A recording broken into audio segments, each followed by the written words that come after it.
La suite et la fin avec vous, chers invités, Pasteur Edo, Komi Prospera, Bokolo et Nestor Kossi Kové, également avec vous, chers amis toujours branchés. On est au Togo en conférence de presse lundi à Lomé. Des organisations de la société civile sont revenues sur le rapport d'audit de la Cour des comptes sur le front de riposte et de solidarité Covid. Elle dénonce un crime économique et exige qu'une suite judiciaire et politique soit donnée aux malversations. Pasteur Edo Komi, on commence par vous, et vous le savez. Vous savez pourquoi, hein, vous êtes de la société civile. Alors, l'histoire là, elle n'est pas terminée? Non, l'histoire, vous savez, l'histoire est rocambolesque, hein? Cette histoire-là est rocambolesque. Et elle ne peut pas... Sans les justifications au niveau de l'hémicycle. Vous savez, la justification aurait été faite devant la Cour des comptes, puisque la Cour a fait un premier rapport. Le rapport qui a été soumis aux autorités. On leur a demandé des pièces justificatives. Et ces pièces-là, c'est vrai que selon nos informations, les pièces ont été envoyées à la Cour des comptes, mais un peu en retard. Et donc, la Cour a publié le résultat, le premier rapport. Vous voyez un peu comment ça s'est présenté. Et donc, du coup, ce folklore devant le Parlement, vous pensez que c'est un folklore? Oui, devant le Parlement qui a aussi applaudi le détournement, à commencer par la présidente, donc, a applaudi, a dit non, l'essentiel c'est que les vies ont été sauvées. Qu'on a détourné ou pas. On a sauvé des vies. Qu'on a détourné ou pas, c'est parce que les vies ont été sauvées. On a quand même sauvé des vies. Le Togo était bien classé d'ailleurs. Oui, bien classé. On a sauvé des vies. Performance. Donc il y a eu l'irrégularité, il y a eu les malveillances. Donc dans la gestion, dans la gestion des fonds. Et donc la société civile, ben, c'est son rôle d'ailleurs, c'est son rôle principal. De pouvoir s'assurer que dans le contrôle citoyen des affaires publiques, de veiller à ce qu'il y ait la transparence, hein, et que quand il y a des situations obscures, qu'on puisse veiller de manière profonde pour que la justice soit faite. Donc je crois que nous sommes dans notre rôle, et au même moment, nous avons compris quand même que les justifications ont été fortuites, parce que il n'y avait pas de la cohérence quand on dit 15 millions pour un logo, et puis après on dit que c'est 150 000. On aurait peut-être que au niveau du secrétariat, il y a eu l'omission on a ajouté des zéros. Ce sont des humains qui on a ajouté des zéros. On a ajouté des zéros. L'essentiel, c'est de justifier, mais qui ne peuvent pas être quand même contenus dans un rapport officiel, parce que après il doit y avoir la lecture, la rélecture pour pouvoir déchiffrer ces genres d'ajouts de zéros, ou bien d'ajout de zéros. Bon, donc les vies ont été sauvées, mais pour la société civile, que les vies ont été sauvées, ça n'empêche pas une gestion transparente des fonds. Il n'y a pas ces deux choses. Les vies ont été sauvées. L'argent n'a pas été bien utilisé selon un rapport. C'est deux choses différentes. Donc, contrairement à ce que pense le Parlement qui est censé contrôler l'action du gouvernement, nous dit souvent qu'il accompagne le gouvernement. Non, loin de là. Le Parlement n'a pas ce rôle d'accompagner. Non, il y a des jeunes dans l'hémicycle qui critiquent des fois l'action du gouvernement. Je dis, le Parlement a deux rôles. Il joue le rôle de contrôle des actions du gouvernement et puis de vote. Vote les lois, c'est tout. On n'accompagne pas. Quand vous accompagnez, donc vous êtes là, et puis c'est ça. Donc voilà, la société civile donc veut justement organiser un meeting pour expliquer, vous savez, les cas de détournement, même si du coup il y a soupçon, on peut dire soupçon de cas de détournement, si vous voulez, soupçon de cas de détournement, et il y en a tellement eu. On se rappelle de la CAN 2013 et 2017, il y a la route Lomé-Vaughan, donc il y a tous ces cas-là, toujours là, dont on ne clarifie jamais. Et donc du coup, je crois quand même que la société civile ne peut pas laisser passer cette occasion, même si on sait qu'on s'aventure dans une... Je ne veux pas dire un cul de sac, ce n'est pas un cul de sac, ce n'est pas une impasse, mais quand même je crois qu'il faut prouver aux gens quand même que pour dire pour répondre à un ministre qui dit que nous ne savons pas lire, on ne sait pas, on n'a pas bien lu. Je suis en train de lui répondre que nous avons bien lu, et l'autre qui menace les gens pour dire que les Togolais doivent faire attention, je lui réponds aussi que, attention, qu'il ne nous menace pas, parce que c'est l'argent public. Il n'a pas trop menacé, il invite les gens à bien comprendre peut-être le rapport. Nous avons bien compris, nous avons bien compris, nous avons mieux compris qu'eux. C'est eux qui sont dans, peut-être qui n'ont pas bien lu, mais nous, on a bien lu. Alors, Monsieur Kové, nous invitons le peuple, on invite le peuple pour un meeting. Alors, Monsieur Kové, d'abord, un regard sur le rapport. Ensuite, il faut dire que la société civile hausse le ton. Le rendez-vous, c'est pour le 1er avril à 14h à Lomé. Oui, avant d'aller à ce rapport, je crois que je voudrais dire que comme le président de la République a pensé que les femmes pourraient mieux faire, on a une femme à la tête de l'Assemblée et une femme à la tête du gouvernement. Demain, c'est la journée internationale des femmes et que les femmes cherchent à mieux faire les choses. L'histoire de cette malversation a commencé... Vous pensez déjà que c'est une malversation présumé, d'accord. Présumé, parce que quand on nous dit que on n'a pas bien lu, mais en finances publiques, on sait comment ça fonctionne. Voilà. On sait comment celui qui est l'ordonnateur et comment les mandats doivent être signés, émis, les mandats doivent être émis et comment les contrôleurs financiers doivent faire leur travail. Et ça se fait dans nos communes. Il y avait l'urgence. Il y avait l'urgence. Avant de venir là-bas, je voudrais dire que peut-être il y avait eu du vide. Et on sortait de l'élection présidentielle. Le gouvernement n'était pas encore mis sur pied. Et voilà, c'est vers juin ou bien septembre que le gouvernement juillet, le gouvernement de Madame Sidemego a été mis sur pied. Donc, ce temps où la Covid, nous l'avons connu en mars jusqu'en juin, juillet, vous voyez que les gens qui géraient des affaires courantes se sont permis de faire de n'importe quoi. Et aussi, ça continue. Aujourd'hui, on nous parle du rapport de 2020. Mais la Covid n'a pas seulement duré en 2020. Il y a 2021 aussi. Il y a 2021 jusqu'à aujourd'hui. Donc, ça veut dire que c'est rocambolesque, comme l'aurait dit quelqu'un. Donc, la société civile est dans son rôle de pouvoir dire à la population ce qui se passe. Donc, moi, je ne vois pas du mal que la... Elle est en train de jouer son rôle, vous voulez dire. De jouer son rôle. Et ça participe à l'animation. Ça participe à l'animation démocratique. Prosper Agbokoulo, après le rapport, on a vu les réactions, surtout sur les réseaux sociaux. On a vu les réactions également au niveau des médias. New York TV a eu la chance de recevoir des gens comme Pasteur Edo Komi, comme le ministre Ayewadan également. Alors, la société civile au Togo, vous pensez que, en parlant justement de ce rapport, elle peut jouer véritablement un rôle? Bon, vous savez, la société civile reste des organisations humaines qui ont leur opinion sur un certain nombre de choses, surtout sur la conduite politique et le développement d'un pays. Donc voilà, ils sont dans leur rôle. Ils sont dans leur rôle. Et je crois qu'on ne peut pas les leur refuser. Depuis l'ère démocratique, les sociétés civiles ont germé, surtout en Afrique, où on en a beaucoup.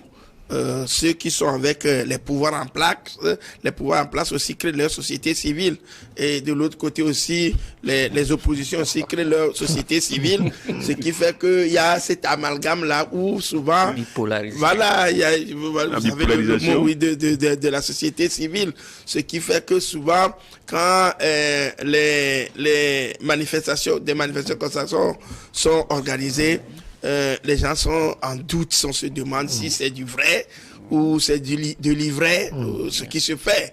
Bon, maintenant, par rapport à ce rapport qui fait tant donc, de bruit, je crois que chacun est dans le droit d'analyser la chose à sa manière.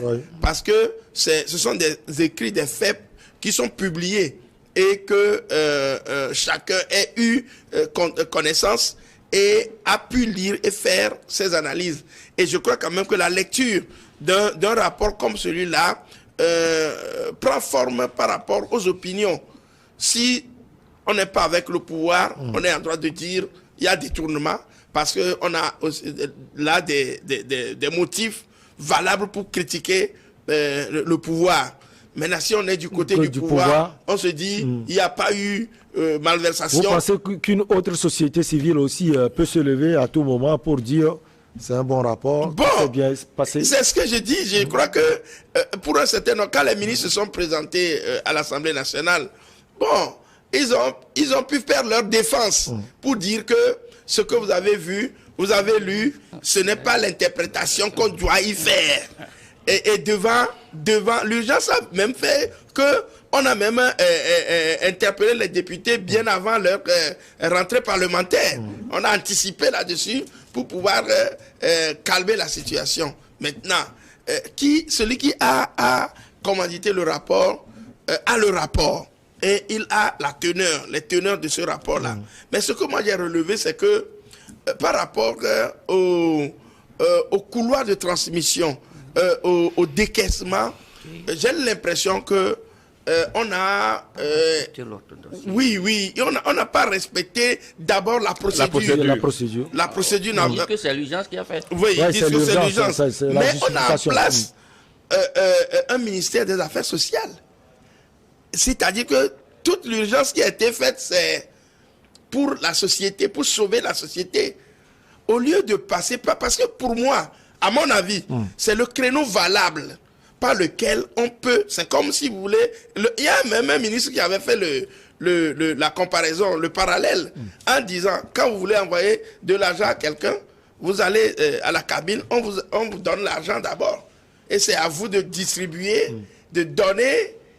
qu'on appelle à qui tu veux, si c'est 10 000, tu veux donner 2500 aux gens, c'est à toi de distribuer par rapport à ton portable, à ton numéro, pour que les gens sachent que l'argent qui est venu de toi. Maintenant, le ministère, pour moi, le ministère des Affaires sociales reste cette institution à qui on devait s'adresser, et c'est à elle de distribuer les fonds. On a créé le fonds Novici.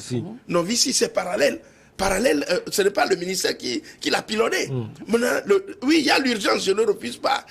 Et on pouvait donner le rôle là. Et si le ministère des Affaires sociales couvrait tout, c'est au ministère des Affaires sociales aujourd'hui de rendre compte fidèlement de ce qui s'est passé et de dire, bien, j'ai remis 100 000 francs à X société de faire ceci, c'est lui qui doit avoir les rapports. Vous voyez peu. Donc, les choses sont parties un peu de manière dans tous les sens. Voilà. Ce qui a fait que l'établissement du rapport a eu des problèmes. Même. Voilà. Vous voyez à peu près. Donc, cela dit, je crois quand même qu'à l'avance, moi, je ne veux indexer personne. Parce que moi, en tant que homme de la société, pas civile, de la société, je n'ai pas eu les fonds Covid. Je n'en ai pas eu. Ma famille n'en a pas eu. Mes enfants, ma maison n'en a pas eu. Donc, je crois quand même que à l'avance, il faut qu'on respecte, je crois quand même, les choses à la base. Et si on passait par la voie normale, aujourd'hui, on n'aurait pas ce problème, ce tiraillement. Alors, Pasteur Edo Komi, quand je cite cette société civile, il y a en tout 14, l'IDAO, Fondesc, SPBT, FTBC, Saint-Fort, FTBC, Codi Togo, STT, SJDS, il y a NI, il y a les femmes pyramides également. Tournons la page, Fonds citoyen Togo Debout. Il reste peut-être... Le même cas. Oui, au fait, on n'était pas sur... Vous êtes de l'autre côté. On n'était pas sur place. Je crois que vous avez été informés à la dernière minute de l'organisation représentés bien sûr, mais ce n'est pas encore un problème parce que nous faisons pratiquement les mêmes choses. Et sur ce plateau, je parle au nom de la société civile et sont les camarades de lutte de tout temps. Bon, donc, ce qui est intéressant dans cette activité qui est prévue, c'est le fait d'informer la population. Vous savez, cette histoire-là de présumé détournement a beaucoup indigné les Togolais.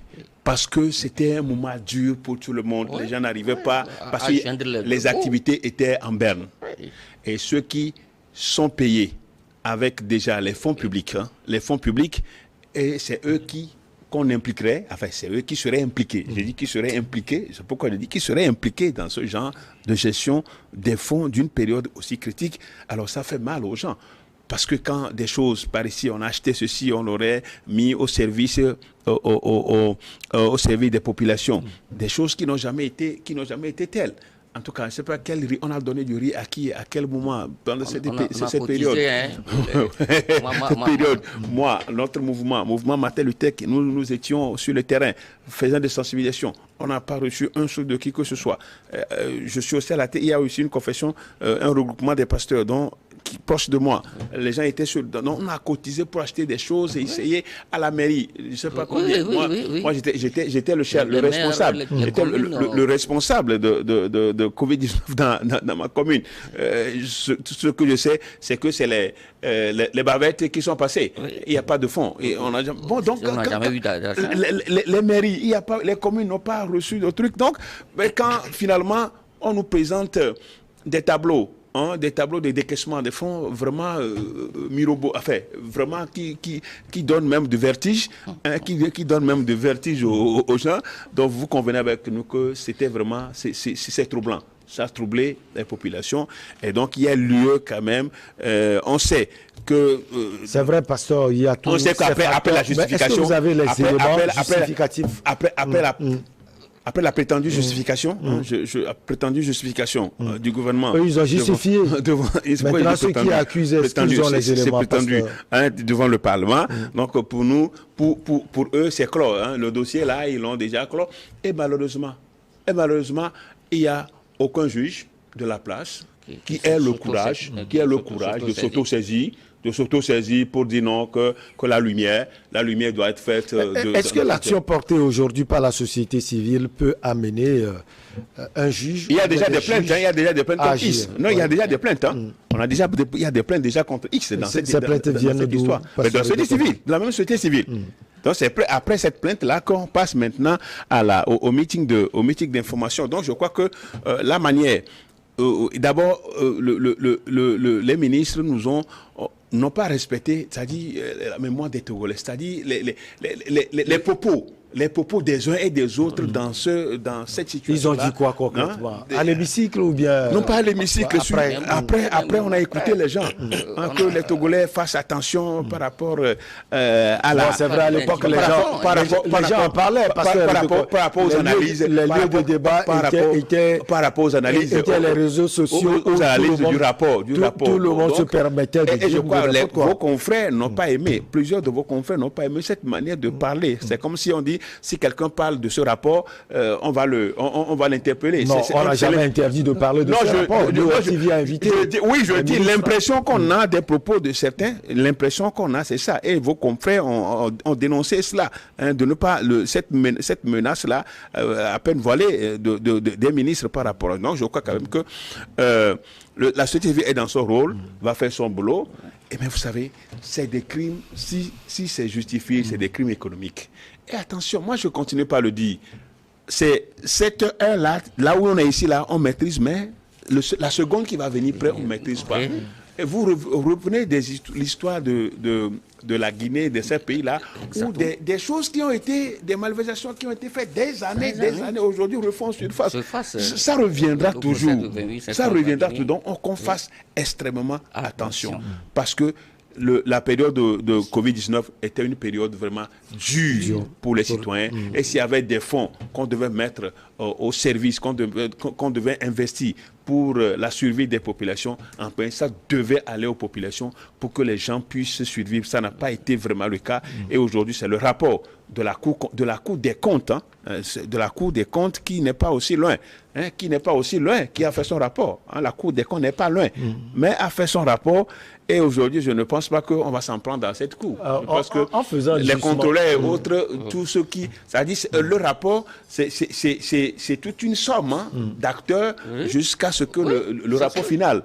Le rapport final. Et dans ce rapport final, aujourd'hui, sur la place publique, et je pense que il n'est pas question de dire qu'on n'a pas bien lu. On a très bien lu. Alors, M. Kové, quand même, on peut apprécier l'initiative. Ça veut dire que les gens ont envie de justifier ce qu'ils ont fait, c'est-à-dire la gestion de ces fonds Covid. Oui, mais avant cela, je voudrais dire que aucune urgence ne peut pas justifier pour nous dire que... Même l'urgence sanitaire à l'époque. On ne peut pas nous dire que c'est parce qu'il y a l'urgence sanitaire que ça s'est passé comme ça. On sait que selon les b.a.-ba de finances publiques, quand vous avez pu faire un mouvement financier, un décaissement, il faut revenir à la régularisation. Et la régulation par la justification des pièces justificatives. Donc, on ne peut pas... Conformément au décaissement. Conformément au décaissement. Donc, est-ce que... ils ont que c'est l'urgence quand même. Il y a l'urgence, mais il faut revenir pour rentrer dans les règles de la finance publique. Pour rectifier... la société civile et tout le peuple togolais, vraiment, je crois que a été indigné par rapport à cette situation. Je le dis, nous avons cotisé. Moi, ma corporation professionnelle a cotisé pour envoyer au fonds Covid. Et donc, si aujourd'hui, je dis que ça ne me regarde pas, voilà, est-ce que c'est bien? Parce que c'est l'argent à nous tous. Il faut qu'on ait conscience pour dire ça une fois de bon, pour dire que... On parlait même de l'interprétation que les gens arrivent à faire sur les réseaux sociaux. On a écouté également Mme Sina Lossod. Les gens parlent comme si les gens avaient la somme comme ça et qu'ils ont eu à dépenser cela. Entendre Mme la ministre, elle n'avait pas la somme sur elle. Michel, vous savez, mon aîné, le maire adjoint pourrait dire, dans les collectivités territoriales, il y a, après la gestion, on fait le rapport. Oui. Rapport de compte. Rapport de gestion et le compte administratif et le compte de gestion. Et ces deux comptes-là, ce rapport-là, vont à la Cour des comptes. Et le maire et le trésorier payeur. Le maire et le trésorier payeur. Vous savez, une institution étatique qui a géré les fonds publics doit rendre compte. Voilà qu'on nous a fait un rapport. Et aujourd'hui, on nous dit que nous faisons des interprétations erronées. Non, c'est un peu trop aller. C'est dire que nous ne maîtrisons pas les b.a.-ba de finances publiques. Peut-être qu'on n'arrive pas à maîtriser aussi le rapport et surtout sa conclusion. Parce que la conclusion, elle a été quand même claire. Les gens ont reconnu quelques mauvais pas, mais on dit que c'est compte tenu de l'état d'urgence et on peut les comprendre parce que ça c'est 2020. C'est 2021 et même parti de 2022. Mais Michel, je crois que on épiloguera autour de cette question. Oui. Ça n'en finira jamais parce que les opinions seront toujours. Alors l'action de la société civile, qu'est-ce que cela peut apporter? Maintenant, je crois que la société civile, je l'ai dit, elle est dans son rôle. Il faudrait que, par rapport à cette situation, que le procureur de la République ou bien les juges principaux qui peuvent être surtout saisis puisse donc prendre ce problème-là, le corps, et expliquer. Une issue juridique, voilà, il faut qu'on donne. Judiciaire. Voilà, qui fait que à un moment donné, on pourra mieux comprendre la situation et sortir de ce problème. On ne peut pas se taire ainsi. Non, on ne peut pas se taire. Il faudrait, quelles que soient les circonstances, une issue judiciaire. Ce n'est pas pour protéger quelqu'un ou bien condamner quelqu'un. Peut-être dans la procédure, on ne peut pas, comme celui qui a exercé le droit donc de ces dépenses-là, peut expliquer, et ce n'est que par là qu'on peut sortir donc de ce gouppier-là, sinon on en sera de midi à 14h. L'action de la société civile peut apporter quelque chose, selon vous, pour... Non, justement, c'est pour pousser... c'est pour pousser tous les acteurs de la chaîne administrative et judiciaire à pouvoir donner une suite à cela. Parce qu'il le faut, et comme Prosper l'a dit tout à l'heure, dans une démocratie, au fait, c'est la justice qui est le dernier rempart des citoyens. C'est le dernier rempart. Et c'est elle qui a tous les manèges pour pouvoir rassurer les citoyens. Mais malheureusement, on ne le voit pas. Ça aurait été question de faire des procès, d'interpeller les acteurs politiques proches de l'opposition, des militants de l'opposition. Mais les gens allaient sauter sur cela. Les gens allaient sauter. Non, il faut appeler Chacha. Les gens allaient sauter sur ça. Et même s'auto-saisir. Ils s'auto-saisissent rapidement quand il est question d'arrêter les militants de l'opposition et de les mettre en prison. Ouais, mais quand il y a des cas comme ça de détournement de crimes, enfin, de prétendu détournement, si vous voulez, de prétendu crime économique, ben, on ne les voit pas. Et donc, on dirait qu'ils sont au service juste au service du politique, alors que c'est un organe indépendant. C'est l'un des trois organes, hein, l'exécutif, le judiciaire et puis le